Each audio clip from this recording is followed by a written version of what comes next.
NISANS provides a number of transcribing services. I would divide them into maybe three categories. The first being ACT, which stands for Authorized Court Transcription, and that is a very specific designation that you're required to have if you want to transcribe audio recordings from court.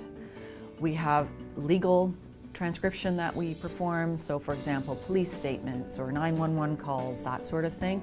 And then last is kind of that other category, which could be anything from voicemail messages to surreptitious conversations that have been recorded to really almost anything where someone needs a transcript for some particular reason.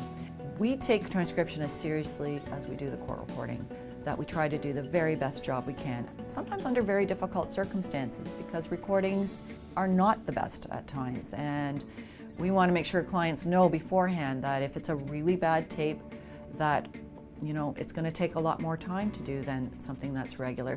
There's a lot more that goes into a audio transcription than there is necessarily when I sit and actually court report.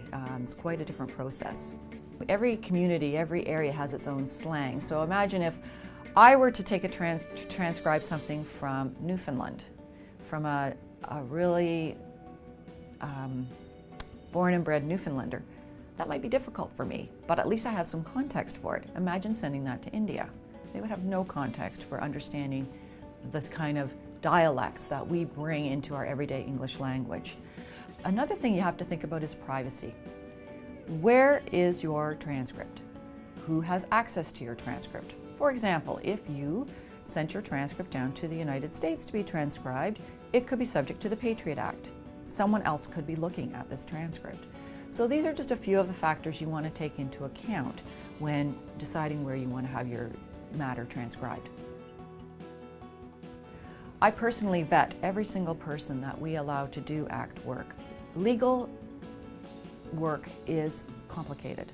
It can involve forensics, it can involve patents, it can involve significant accounting issues. These are not normal parlance language type of cases. And to take someone who has done 16 hours in a course and say, you're ready to transcribe, I can tell you there have been some real horror shows that have come out of this system. And there are good acts, but there are a lot of not so good acts. We take the guesswork out of it. I vet them. They know what they're doing, and you've got a place that's accountable for it.